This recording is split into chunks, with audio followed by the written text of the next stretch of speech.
You want to talk about Smash? Let's go. We are not doing this again. For those who don't know, the first Shareverse related video on this channel was an hour-long video of me talking to a camera and discussing the roster of every Super Smash Bros. Parody series production. It was a continuation of the podcast series of the same name that I created back in college.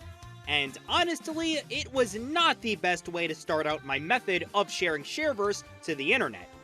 Instead of introducing the rules and guidelines of my shared universe concept, I first talked about a parody series within it that would have made much more sense if I applied the initial context first, especially since these parody series were influenced by storylines that were occurring in Shareverse around that time.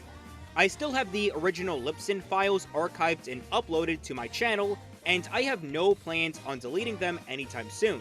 We all start from somewhere, and I think it's important to keep those things to reflect on how far content creators have come. However, I have made a proper channel introduction and a group of storylines that occur in my shared universe concept. I think it's time to bring back the Smash parody series, and more specifically, the roster of who's playing what role in each production. But in order to keep things fresh, I decided to make this cast list a set of videos. That way everything would be easy to digest, and the inclusions from each production would have a chance to shine. But for the first video, I think it's important to discuss how did Super Smash Crew come into fruition. Side note, when I refer to myself, I'm referring to myself OC. So when I said I did this, I did that, I'm referring to the character, not me. I went over this briefly in the original video, but here's a better rundown. Parody series in Shareverse consists of Astro Souls being a part of a production of an existing media product where they would portray the roles of those characters, some being more accurate and faithful than others. By 2012, myself OC had directed several parody series in the past, mainly ones for the Star Wars saga. However, he wanted to try something more ambitious. He was getting more into anime and more intense into gaming. How about creating parody series based off Nintendo products using anime series I was influenced by? And with the three biggest influences being Dragon Ball, Digimon, and Evangelion, what better Nintendo games that could work better than Mario, Zelda, and Metroid? From December 2012 to January of 2014, AJ would work on these parody series when he had time on his hands, with the Sun Brothers portraying the Mario Brothers, called the Super Saiyan Brothers, Taichi Kamiya playing the Link role, and Asuka and Grishoryu playing the Samus role. There was a good rhythm going, but as mentioned in the final video of Fox Kids Special, there was a roadblock. In February, I decided to cut ties with Dragon Ball in order to live a pure life. Now, this wasn't because of my parents saying I couldn't watch the show anymore, this was a decision I made for myself. The first few weeks from the separation felt like I had a giant hole in my stomach. Foreshadowing, haha. Mainly that I didn't have a steady cast to work with for the new Mario parody series. But then my luck changed when I got into the most popular manga series ever. Shut up, Bleach! This also ties back into Fox Kids Special, like I said before. Nami had robotic equipment stitched to her wounds in one of the final story arcs of that storyline. And as I looked at Nami's bandages, and the fact that Frankie was a literal cyborg, I decided these two could be the perfect replacements. This is a good time to discuss how One Piece works in Shareverse. Like many mangas, One Piece is an artificial property, meaning it is created by a normal soul, and the universe that is created for that series is in a continuous state of development. So whenever the series is on hiatus, or Oda is busy writing the next chapter for next week, the Astro Souls are on break, and they cross over to the Prime Universe in Shareverse. For the case of Nami, the navigator of the Straw Hats, her, Chopper, Brook, and Sanji were all on their way to Zao in 2014. So their involvement in the story was on standby as the Dressrosa arc continued without them. This was the best time for AJ to hire Nami as the new Mario role, and while Frankie had his bro fight with Senor Pink, he still had time to portray the Luigi role. But at this time, Nami was off of her cybernetic recovery kit, but the decision was made anyway. With the two Straw Hats, the new title was called Super Pirate Crew. As for the other two parody series, there weren't any major changes, especially since one of them featured only one person. But even still, I wanted to think bigger, more ambitious. And it was perfect timing since Smash 4 was on the horizon. How about I make a Super Smash Bros. Parody series? I already have 3 Nintendo parody series, how about more? And this is how I got the name. Considering that Super Smash Bros. Is derived off of Super Mario Bros., I already have Super Pirate Crew, how about I create Super Smash Crew? With all this context out of the way, I think it's time to get to the roster. So, in my original video, I said that there were a handful of characters from Smash 4 that did not have their roles be portrayed by Astro Souls during the production. Well, as of now, I have doubled down on that list. A lot of casting decisions from that video was still in my period of me directly translating Shareverse ideas into video format without any rhyme or reason. Some of which I look back with cringe. Like, really? Really? So here is the new list of roles that were not portrayed in Super Smash Crew. Notice how I removed any form of religious figures, with the role of Bowser once being portrayed by Satan, which, yeah, that idea was stupid. Also, Judas Caesarea, yes, that Judas, was the Wario role. Again, this was stupid. I also excluded Natsu from portraying the Kirby role because I have no interest in watching Fairy Tail. And having Shrek characters portray the other Kirby roles? What was I thinking? That means no Puss in Boots as Meta Knight, which may disappoint some people. But how was 14-year-old me supposed to know that a spin-off nobody asked for would get a sequel 11 years later that would be considered one of DreamWorks' masterpieces? It should be noted that certain anime series portray the roles from multiple gaming series in the parody series. So for the sake of convenience, I'll cover all the Astro Souls from one anime and the different roles from franchises that appeared in Smash. Additionally, I will let you know the primary and secondary alignments the Astro Souls reside in, and if they do return for Smash Lesbians Ultimate years later. Starting off with the One Piece Astro Souls, the Straw Hats portrayed the Mario roles, and various other characters from that series portrayed the Pokemon roles. The Mario roles were the only people that got into costumes, by the way. I've already went over Nami and Frankie, so let's move on to Brook, who had the Peach role. But as a change, he was given a royal suit to go along with the role. And since Peach does use Toad as her counter, I threw Chopper in there for extra measures. Usopp was given the Yoshi role because of his marksmanship. Usopp's doing that marksman thing. And Robin having the Rosalina role was kind of an obvious given, mainly because of the traits of being super knowledgeable and having traumatic backstories. And as an added bonus, Nami was also given the Dr. Mario role, complete with a hot nurse outfit. So while everything seems to be in the realm of reasonability, let's go off the rails with the Pokemon roles, being portrayed by either antagonists of the Straw Hats or members of the 7 Warlords of the Sea. Of course, the most questionable decision is having Smoker, who is a smoked devil fruit user, being portrayed by Pikachu. 14-year-old me honestly thought that he was going to be a bigger deal in the new world. Oops! And as for the Mewtwo role, I decided to give that role to Inaru, who has electric devil fruit powers. But that also meant having Tashigi in the Pichu role reserved just in case he would return in Smash 4 as DLC. And speaking of DLC speculation, moving on to the Warlords. Even though Charizard was the only Pokemon to return from Pokemon Trainer, I also casted the roles of Ivysaur and Squirtle just in case. And out of these 7 Warlords, the choices were somewhat obvious. Jinbei in the Squirtle role for being fish people, Doflamingo's String Devil Fruit can be a parallel to Ivysaur's Vines, and Kuma, or one of the several Pastafista units mass-produced, as Charizard for the imposing strength and size. All of this would have worked if it weren't for the following.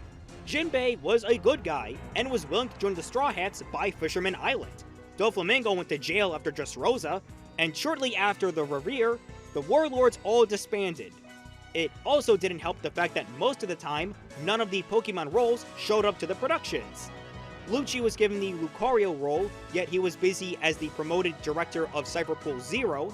The aforementioned Inaru as Mewtwo was stuck on the moon with moon people, and Law, portraying the Greninja role for their fan-favorite reputation in their respective franchises, was again barely present because why would he be next to the man who killed his own brother that Law looked up to?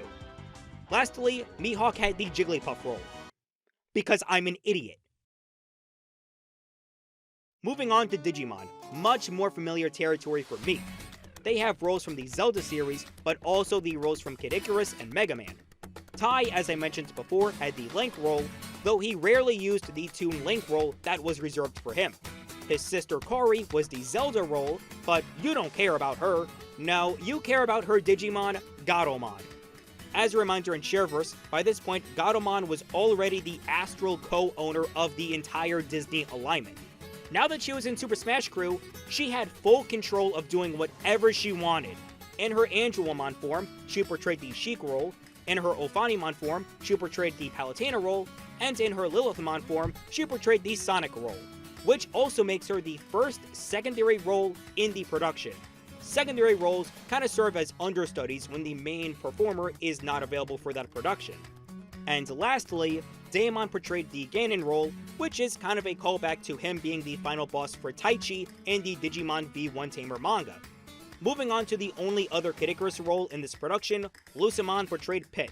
Yes, we have the digital world equivalent of Lucifer portraying a Greek character. And of course, Shoutmon portrayed the Mega Man role, mainly because I wanted to make the joke of Omega Man with Omega Shoutmon. And fun fact, Shoutmon was played by Ben Diskin in Digimon Fusion, and just a few years later, he would play Rock in Mega Man 11. Metroid is ridiculously easy with one role, since there was only one person from Evangelion that wasn't hostile to Digimon at the time. As for the Zero Suit variation, Asuka would wear her casual clothes for that, but also for the fact that her and Samus had a kinship by 2012. This is explained in a storyline that I would like to get to in the near future. Another anime series I was getting into at this time was Outlaw Star. The plot may be non-existent, but it's the characters that make the show rewatchable. Plus, I was able to make the joke of Outlaw Star Fox. And you could guess what Nintendo series these characters were portraying. As such, I had Gene Starwind portray the Fox role because he's such a goober and also a player. But as for the Falco role, I didn't know who I would pick. Melfina doesn't fight, Jim is too young, and Aisha was already playing another role. My only option was Twilight Suzuka as the Falco role because she's also calm and collected. Now as for Aisha, at this point in Shareverse, her and Nami have a rivalry, and since Nami has the Mario role, it only makes sense for Aisha to portray the Sonic role. Moving on to the Fire Emblem roster, and this is where things get a bit weird. So I was aware of the 80s anime movie Vampire Hunter D, and my dumbass brain assumed it was an anime adaptation of Castlevania. That said, Carmilla, the Maiden of Vampires, and head Astral Entertainment Manager for the Viacom alignment, was given the role of Marth, with her husband Simon, yes, that's Simon, portrayed the Ike role, and another member of the Belmont lineage, Richter, portraying Lucina. Ironic that years later, both Simon and Richter would be in a real Smash game. However, while I could have continued to use Castlevania as a basis for the Fire Emblem roles, I instead switched gears and also incorporated Astro Souls from Devil May Cry because they had an anime adaptation. Castlevania would get theirs 2 years later. So Nero was given the role of Robin, but then again, there is no consistency to any of this. Crumb's role would have been portrayed by Dante if you're wondering. What the hell is this? And lastly, with the multi-characters, there's Avatar. Yes, I know, it's not an anime, but it does share a lot of traits in that field. In this case, the Astro Souls portrayed the Earthbound roles, with Aang portraying Ness and Korra portraying Lucas, due to their skills in using multiple elements. However, there are a few other single-entry roles that were casted, such as Little Mac. In the original video, I said this role was portrayed by Bug Mom, but since more context has been added, I can say I was really referring to the main character of the Fox Kids special storyline, Trakina. If you want more context on how she went from being a tyrannical insect alien to the owner of a Saturday morning business, watch that series. And yes, I am aware Power Rangers is not an anime, but I have given up at this point. She was casted as Mac because she was getting into fisticuffs, and taking this role would be perfect, not knowing how low tier the character is. Whoops! Another role I kept from the original video was Saber, aka Atoria Pendragon, from the Fate series, portraying Shulk. Both had blonde hair and carried supernatural swords. But also, I think it's ironic that Saber was in a Smash parody series portraying a Xenoblade role, since in Fate, there's a master and servant bond, and in Xenoblade 2, years later, there's the driver and blade bond. And lastly, from the initial lineup, was Astro Boy portraying the Pac-Man role. Fair enough premise, one of the oldest yet iconic characters in their respective mediums. So that's it with the roster. However, there was an instance where secondary roles were present for a role that was not taken. In early 2015, Katana, her Revenant clone, and Jade all shared the Captain Falcon role.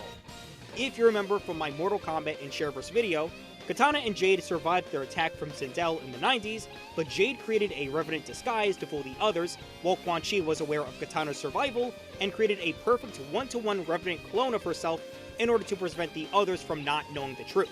Katana joined Super Smash Crew because she wanted to get away from her depression. However, that depression caught up to her, and Jade was also there to help her out. But really, at this point, I was trying to find a way to make Super Smash Crew relevant again. As I mentioned in my Samus and Rosalina video, their feud was more captivating for Astro Souls rather than Super Smash Crew in the sub-choral alignment. And you could tell I was getting less and less interested by 2015. I didn't even bother with casting any of the DLC characters aside from Mewtwo and Lucas only out of obligation. I didn't like how One Piece, and more specifically Digimon, oversaturated the entire roster, especially with Gatomon taking up 3 roles to herself. And that's when I realized some of these video games from Nintendo did have animated adaptations. Mario, Kid Icarus, Fire Emblem, Kirby, F-Zero, even Pikmin had 3D shorts on the 3DS video app. Not to mention, for the DLC, Final Fantasy had Advent Children, Street Fighter had several animated films, and Bayonetta had an OVA. The latter half of Super Smash Bros. Production mainly focused on Rosalina and Samus' rivalry, with the final episode just being the rematch in December of 2015. It was a lot more interesting than having Robin fight Asuka, to be honest. I decided to close the door on Super Smash Bros. It was fun while it lasted, but I really wanted to move on to more ambitious storylines for Shareverse. But just a few weeks later, I came up with a brilliant idea as my self-OC got a phone call on the way to school. Okay, that was a lot to cover in just one video, but I do promise that this miniseries will have much shorter installments as it continues. I hope this better explains my thought process on how I came up with the roles and further disinterest in the parody series as it went on. Next time, I will be discussing the original roster for Super Smash Lesbians and the preceding events that led into its creation. Please like and subscribe, and until then, I'm AJ, and I'll see you all in the next one.